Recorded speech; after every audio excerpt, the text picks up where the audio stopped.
Hello my dear friends, कैसे हैं आप सभी। आई होप आप सभी बहुत अच्छे और अपने एग्ज़ाम की प्रिपरेशन खूब अच्छे से कर रहे हैं। सबसे पहले वेलकम टू सक्सेस नोट, यानी एक कदम सफलता की ओर।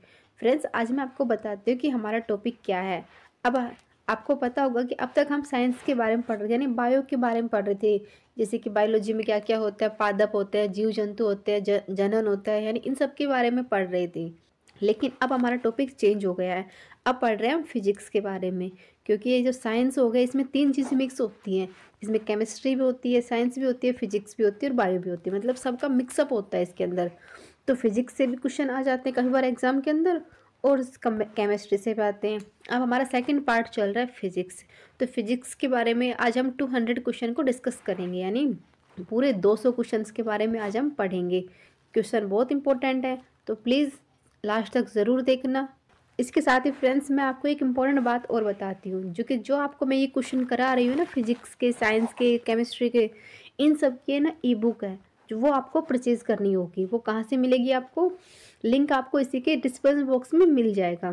फिर आपको क्या करना होगा, अगर आपको डाउनलोड करने में कोई भी डाउट होता है, कोई प्रॉब्लम होती है, तो ये हमारे नंबर हैं, इनके ऊपर कॉल करके आप हमसे हर डाउट को क्लियर कर सकते हैं।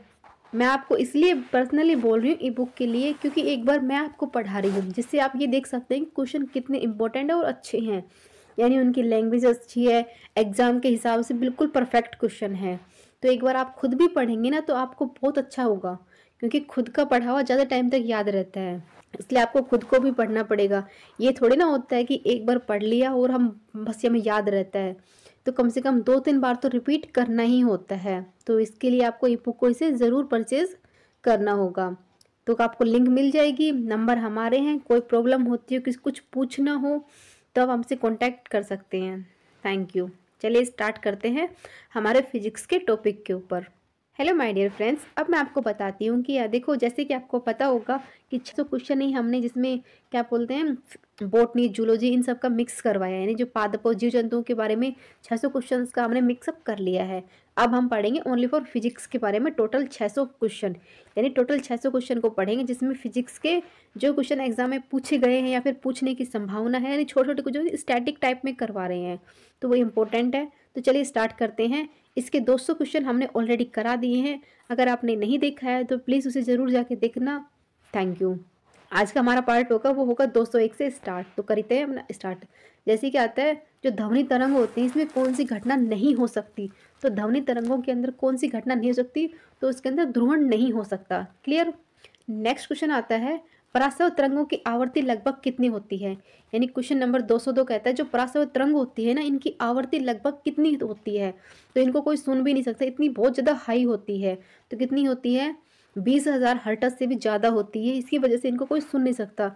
अगर सुनेगा तो कान से खून आने लग जाएंगे, यानी बहुत ज़्यादा हाई होती है। नेक्स्ट क्वेश्चन होता है, मैक अंकों का वेग किसके का संबंध होता है। जो मैक अंकों का प्रयोग किया था, उसका जो वेग होता है वो किससे संबंध करता है, तो कहते हैं वायुयान से। तो मैक अंकों का प्रयोग वायुयान के लिए किया जाता है। क्लियर। नेक्स्ट क्वेश्चन आता है, ध्वनि किस तरंग के कारण कोई ध्वनि मोटी होती है, कोई पतली होती है।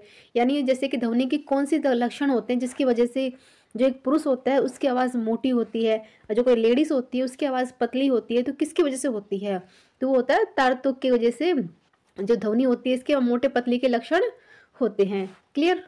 नेक्स्ट क्वेश्चन आता है, ध्वनि की वह विशेषता जो मादा ध्वनि और नर के में विभिन्नता पैदा करती है। जो मैंने आपको भी बताया कि पुरुष की मोटी होती है और जो मादा होती है उसकी पतली यानी तीखी होती है।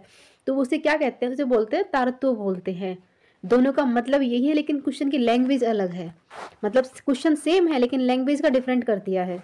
नेक्स्ट क्वेश्चन आता है, नजदीक आती हुई रेलगाड़ी की सीटी की आवाज बढ़ती हुई नजर आती है। क्लियर।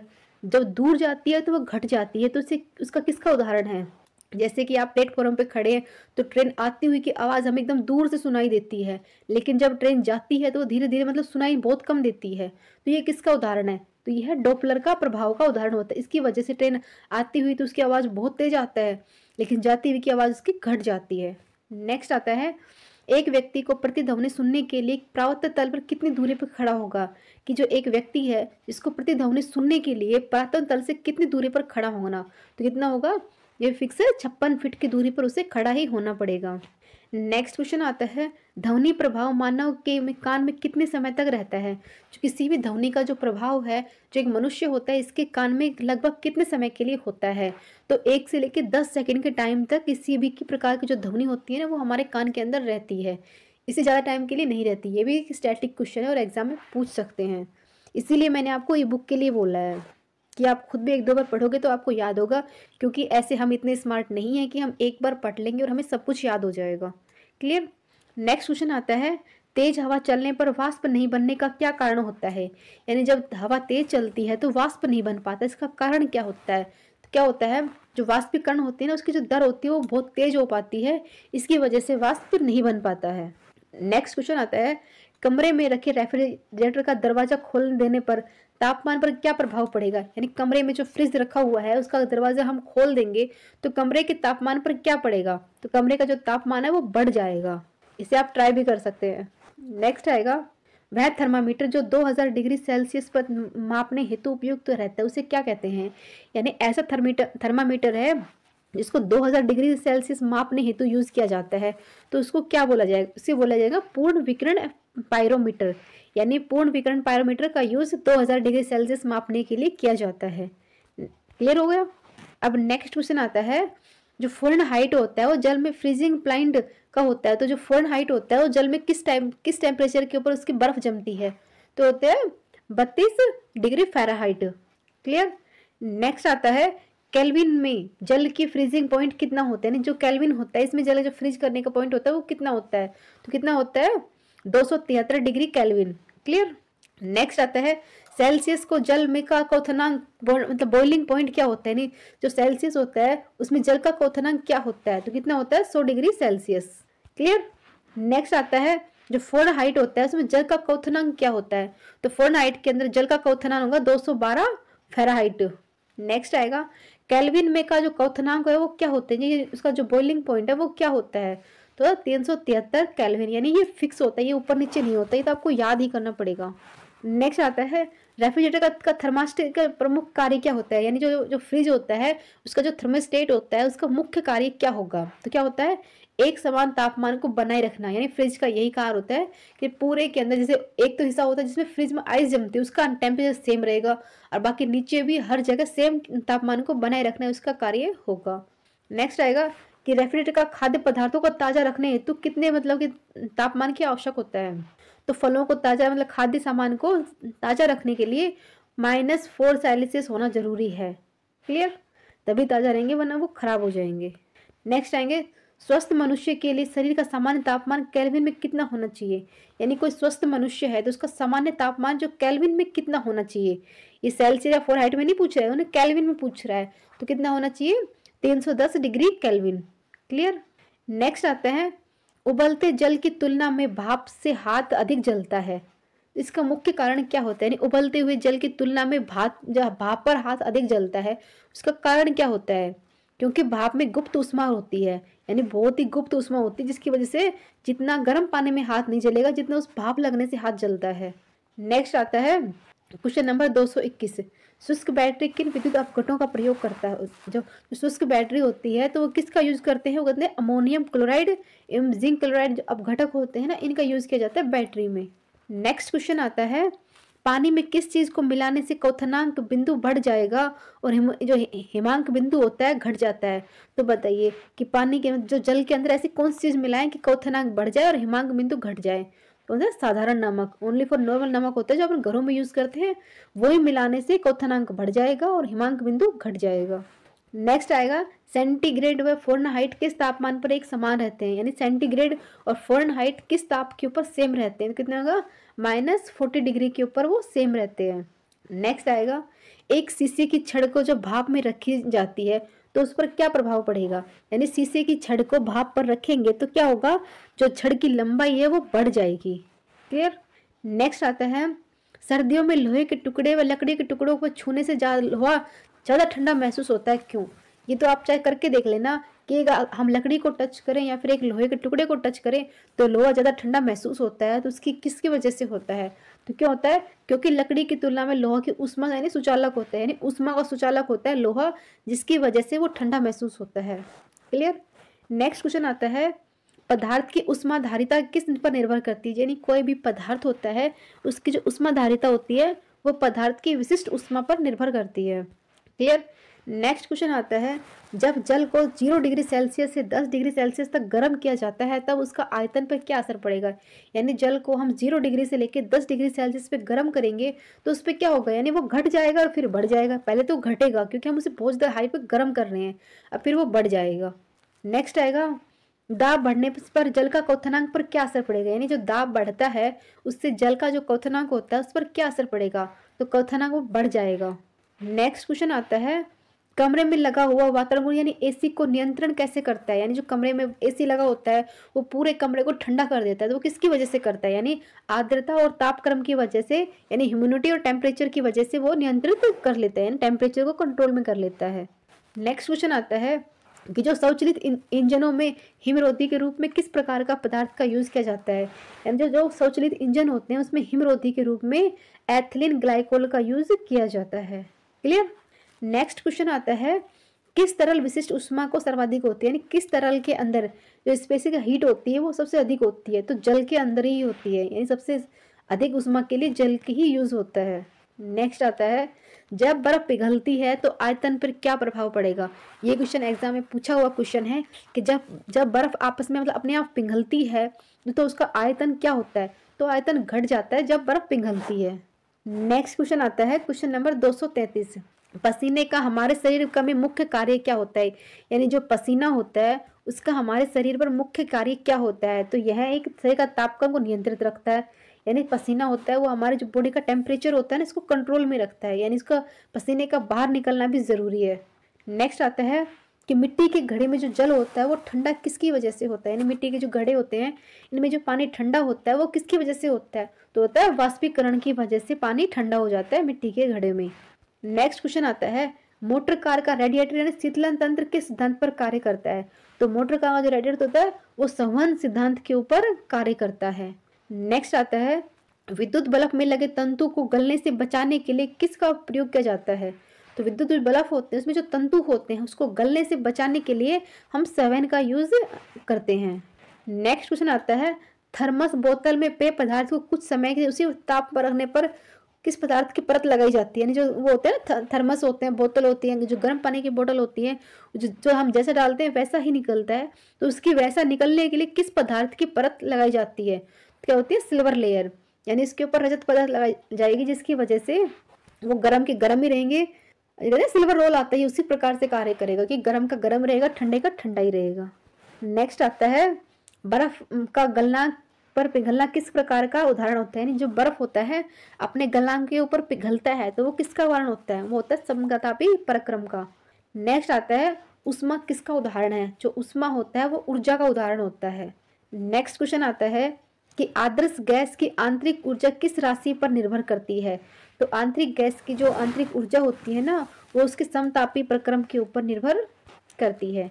नेक्स्ट क्वेश्चन आता है, ये इंपॉर्टेंट क्वेश्चन है, यानी 1 किलो कैलोरी उष्मा के लिए कितने जूल कार्य तुल्य होते हैं, तो 1 किलो कैलोरी के लिए कितने होते हैं, तो होती है 4.18 मल्टीप्लाई 10 की पावर 3 जूल के बराबर इसमें 1 कैलोरी के अंदर जूल का कार्य होता है। नेक्स्ट आता है, सूर्य की उष्मा पृथ्वी तक किन रूप तक पहुंचती है, जो सूर्य की जो उष्मा होती है वो पृथ्वी तक पहुंचती है तो किस में पहुंचती है, वो पहुंचती है विकिरण के अंदर, यानी रेडिएशन के अंदर वो पहुंचती है।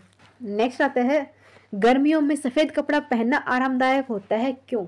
अब ये बात भी मतलब कि उसमें सफ़ेद कपड़ों में ठंडक महसूस होता है, अगर काले रंग के कपड़े पहनते तो गर्म महसूस होता है, तो इसका भी क्या कारण है, तो कारण सिर्फ इतना सा है कि सफ़ेद कपड़े में ऊष्मा का अधिकांश भाव परावर्तित कर देते हैं, इसकी वजह से गर्मियों में सफ़ेद कपड़ा पहनना आरामदायक होता है और काले रंग के कपड़े पहनने पर कष्टदायी होता है, यानी उसमें ऊष्मा का अधिकांश भाग नहीं होता है जिसकी वजह से काले रंग के में गर्मी ज़्यादा महसूस होती है।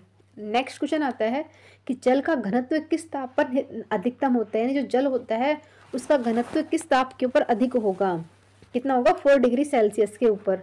नेक्स्ट क्वेश्चन आता है, ऊष्मा गतिकी का प्रथम नियम किस अवधारणा से पुष्टि करता है, यानी जो ऊष्मा गति होती है इसका जो प्रथम नियम होगा वो ऊर्जा संरक्षण के नियम के ऊपर कार्य करता है। तो फ्रेंड्स अब सोच लिया होगा कि ई बुक तो लेनी ही पड़ेगी, क्वेश्चन इतने इंपॉर्टेंट है कि आपको पढ़ना तो पड़ेगा ही, क्योंकि आप पढ़ोगे तो आपके काम आएगा, मैं पढ़ूंगी तो वो मेरे काम आएगा। तो पढ़ना तो आपको ही होगा। नेक्स्ट आता है एथिल अल्कोहल किस तापमान पर जमता है। जो एथिल अल्कोहल होता है वो -114 डिग्री सेल्सियस के ऊपर जम जाता है। नेक्स्ट आता है जब किसी कांच की बोतल में पानी भरकर उसे बंद करके जमने दिया जाता है तो बोतल टूट जाती है, क्यों? तो ये आप ट्राई भी करके देख सकते हैं, क्योंकि फिजिक्स का मतलब यही है कि हम उसे सिद्ध मतलब पहले करें फिर उसे देखें कि ऐसा क्यों होता है। जैसे कोई भी कांच की बोतल होगी, उसके अंदर पानी भर के आप रख देना, उसे बंद करके उसमें जमने के लिए छोड़ देना। कुछ टाइम बाद देखोगे जब बर्फ़ जम जाएगी तो बोतल टूट जाएगी, क्योंकि पानी जमने पर फैलता है जिसकी वजह से बोतल टूट जाती है। ये तो ट्राई करने वाली चीज़ है। नेक्स्ट आता है कि ऊष्मा किस प्रक्रिया द्वारा तीव्र गति स्थानांतरित होती है। जब जो ऊष्मा होती है वो विकिरण की वजह से तीव्र गति में चेंज हो जाती है। नेक्स्ट आता है ऊंचे पहाड़ों पर सदैव बर्फ जमी रहती है, क्यों? यानी आपने कभी सोचा भी होगा कि जैसे कि ऊंचा क्षेत्र जैसे कि जम्मू कश्मीर होगा, उस वैसी जगह पर बर्फ हमेशा जमी रहती है। इसका कारण क्या होता है? तो ऊंचे पहाड़ों पर तापमान हिमांक से कम होता है, वहाँ का वातावरण जल वाष्प बनकर बर्फ में रूप में बदल जाता है, जिसकी वजह से वहाँ पर हमेशा बर्फ जमी रहती है। नेक्स्ट आता है ठोस कपूर से वाष्प बनने की जो प्रक्रिया होती है उसको क्या बोलते हैं। यानी कोई भी ठोस कपूर होता है उसमें वाष्प बनने की प्रक्रिया को ऊर्ध्वपातन कहते हैं। क्लियर?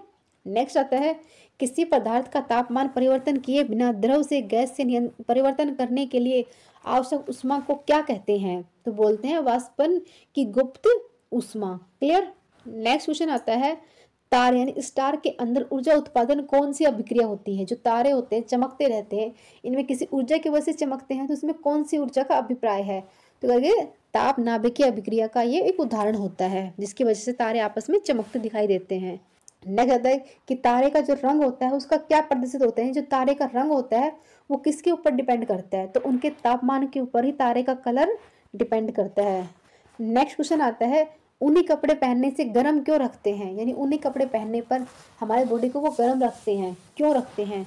क्योंकि ऊन एक खराब चालक होता है, यानी बैड कंडक्टर होता है ऊन, जिसकी वजह से शरीर का तापमान बाहर ही नहीं निकल पाता है। इसकी वजह से वो हमें गर्म रखते हैं। यानी ये बात सोचने की होती है कि गर्म कपड़े ही ऊनी कपड़े ही शरीर को गर्म रखते हैं, तो उसकी वजह सिर्फ यही होती है कि ऊन एक खराब चालक होती है, जिसकी वजह से जो शरीर का ताप होता है टेम्परेचर वो बाहर ही नहीं निकल पाता। इसकी वजह से गर्म अंदर से गर्मी महसूस होती है। नेक्स्ट आता है प्रकाश तंतु किस सिद्धांत पर कार्य करता है। जो प्रकाश तंतु होता है वो प्रकाश का पूर्ण आंतरिक परावर्तन के ऊपर कार्य करता है। नेक्स्ट आएगा मृगमरीचिका किसका उदाहरण है। जो मृगमरीचिका होती है वो प्रकाश पूर्ण आंतरिक का धारण होता है। नेक्स्ट क्वेश्चन आता है प्रकाश तरंगों में वायु से कांच में जाने वाले कौन सा गुण को प्रभावित करता है। यानी जो प्रकाश तरंग होती है वायु से कांच में जाने के लिए कौन सी गुण को प्रभावित होती है। तो कौन सा गुण होता है? वो होता है तरंग दैर्घ्य और वेग। इन दोनों का आपस में होता है, जिसकी वजह से प्रकाश तरंगे वायु में प्रवेश कर पाती है। नेक्स्ट आता है जब एक माध्यम से दूसरे माध्यम में प्रवेश करते हैं, यानी एक माध्यम होता है उसके बाद जो दूसरे माध्यम में प्रवेश करती है तो उसको क्या कहते हैं। तो उसको क्या बोलते हैं? फ्रीक्वेंसी, यानी उसकी आवृत्ति में अपरिवर्तन होना। क्लियर? उसकी आवृत्ति में अपरिवर्तित रहती है, जिसकी वजह से वो एक माध्यम से दूसरे माध्यम में प्रवेश कर लेती है। नेक्स्ट आएगा निर्वात। जो वैक्यूम होता है प्रकाश की गति कितनी होती है, यानी निर्वात में प्रकाश की गति किसके बराबर होती है।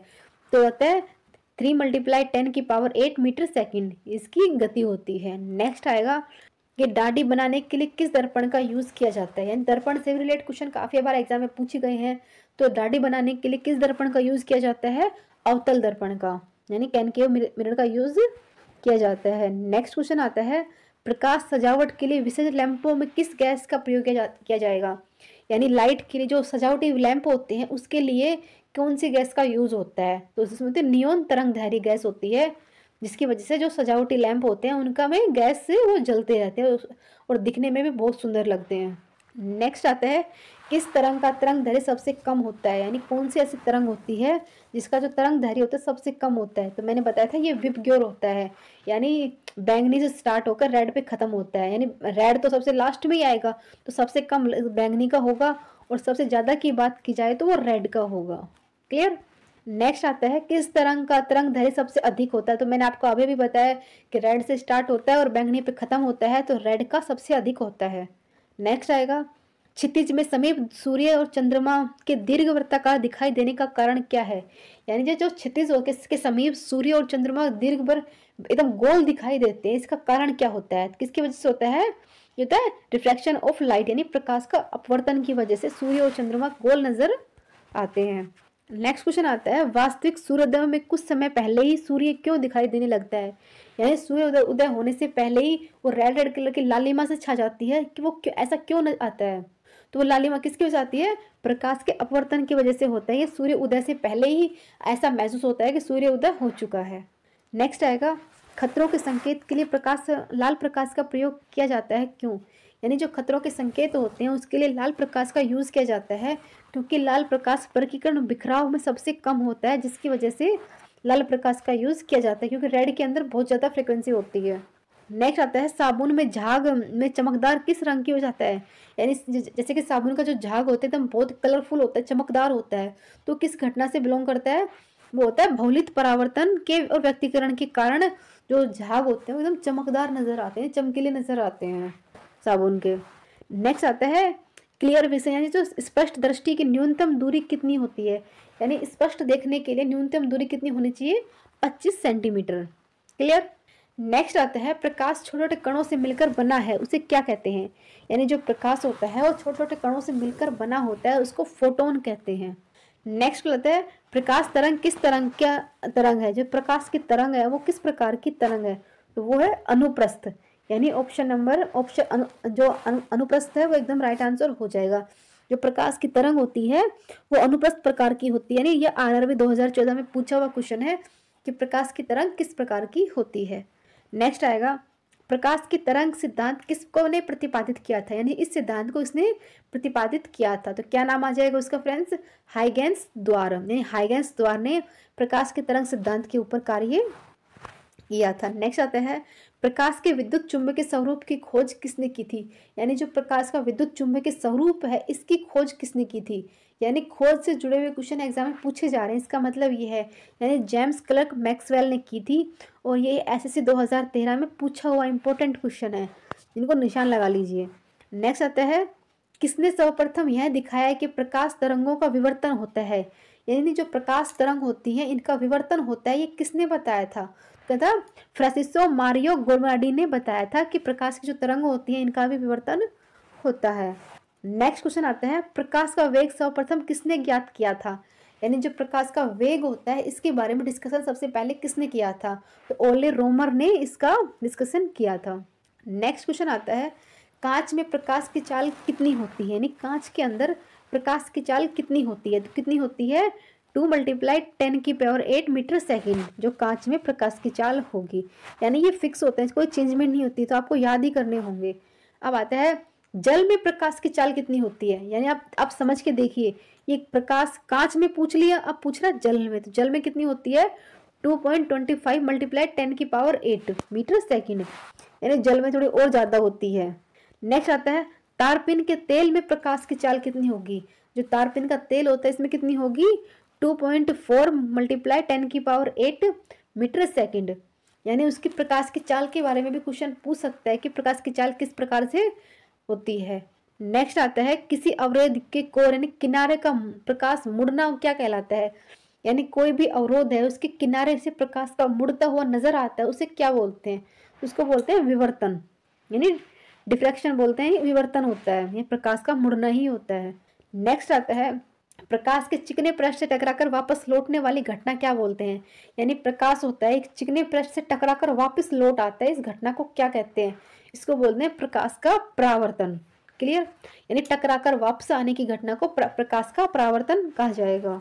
नेक्स्ट आता है, प्रकाश का वेग अधिकतम किस में होता है? जो प्रकाश का जो वेग होता है वो अधिकतम किस में होता है? किस में होता है? निर्वात में, जो कि यूपीपीएससी में पूछा हुआ क्वेश्चन 2014 में है कि प्रकाश का वेग सबसे अधिक किस में होता है? किस में होता है? निर्वात में। नेक्स्ट आएगा, चंद्रमा से पृथ्वी तक आने में कितना समय लगता है? यानी जो चंद्रमा का प्रकाश होता है रात्रि के टाइम आता है और पृथ्वी के ऊपर आएगा, तो रात्रि में तो आप कभी टॉर्च भी ऑन करके देखना, वो भी कितनी दूर तक जाती है, और उसी टॉर्च को अगर आप दिन में यूज करेंगे तो वो बिल्कुल दिखाई नहीं देगी। तो उसका टाइम क्या होता है? 1 मिनट 3 सेकेंड। मतलब इससे आप ये समझ सकते हैं कि जो सूर्य का प्रकाश वो पृथ्वी तक आता है 8 मिनट 16 सेकेंड के अंदर, लेकिन चंद्रमा का प्रकाश पृथ्वी तक 1 मिनट 3 सेकंड में आ जाता है, बल्कि वो तो एक मध्यम तारा है और चंद्रमा एक उपग्रह होता है।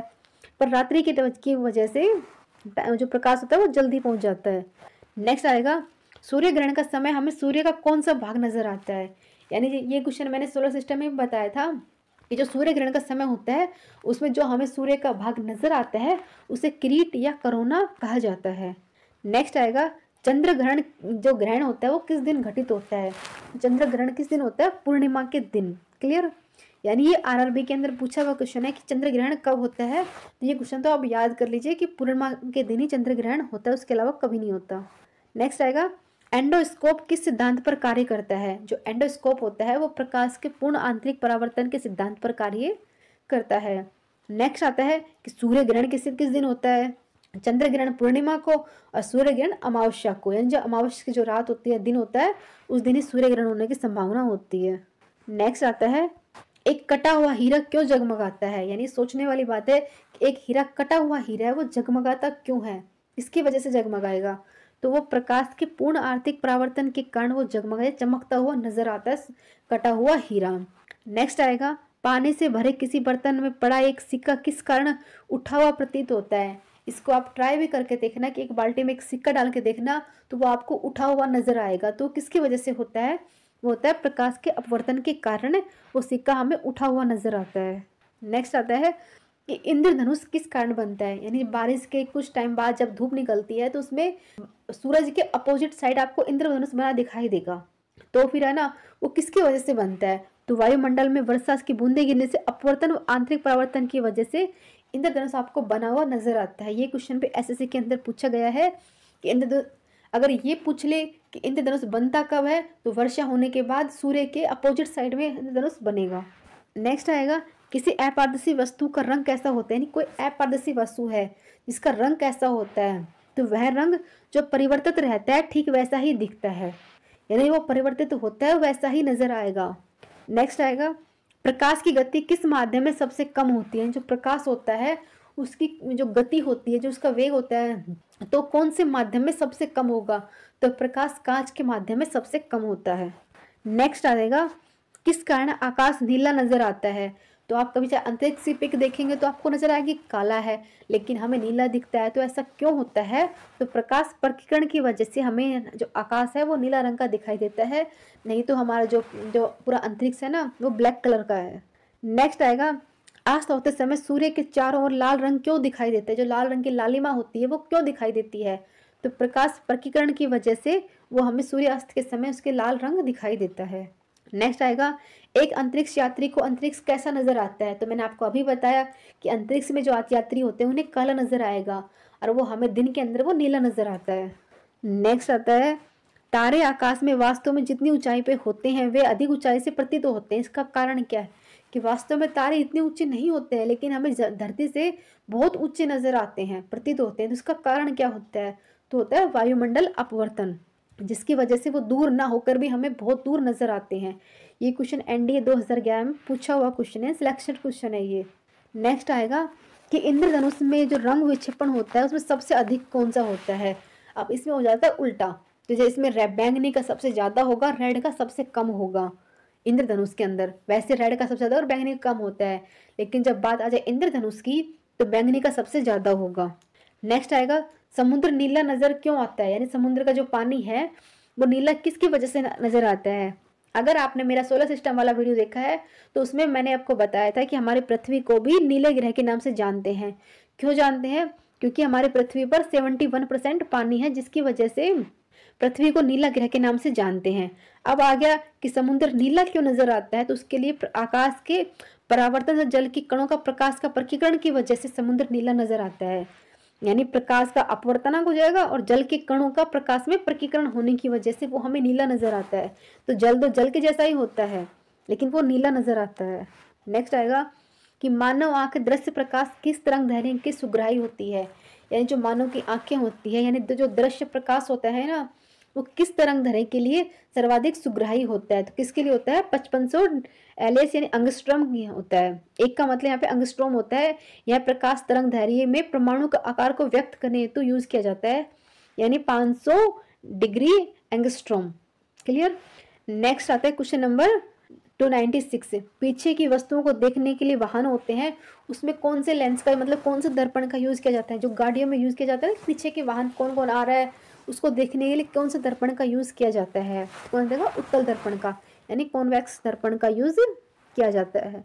नेक्स्ट आएगा, पेरिस्कोप बनाने के लिए किस दर्पण का यूज़ किया जाता है? तो पेरिस्कोप बनाने के लिए समतल दर्पण का यूज़ किया जाता है। नेक्स्ट क्वेश्चन आता है, एक इलेक्ट्रॉनिक पुंज में फास्फोरस कोटेड पर्दे को फोकस पर प्रतिबिंबों को पर्दे को प्रदर्शित करने का क्या कहा जाएगा?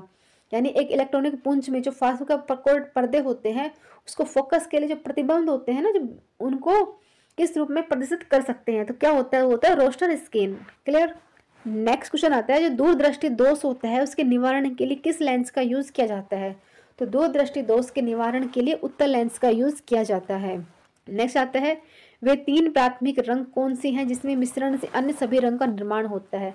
तो वे 3 प्राथमिक रंग कौन से होते हैं? लाल, नीला, हरा, जिनका यूज करके हम अलग अलग मतलब कि बहुत ज़्यादा कलर बना सकते हैं। तो प्राथमिक रंग 3 ही होते हैं, लाल, नीला, हरा, जिनके मिश्रण कर करके हम अलग तरह के सभी रंगों का निर्माण कर सकते हैं। आई होप कि आप सबको ये क्वेश्चन अच्छे लगे होंगे, तो प्लीज़ अपना फीडबैक ज़रूर दीजिएगा। इसके साथ ही ई बुक आप ज़रूर परचेज़ कीजिएगा। आपने देखा ना, क्वेश्चन इंपॉर्टेंट हैं, एग्जाम में आ सकते हैं। एक बार आपको मैंने पढ़ाया है, एक बार आप खुद पढ़ेंगे तो आपको याद ज़रूर होगा। ठीक ठीक है, clear? Thanks for watching, keep supporting. धन्यवाद।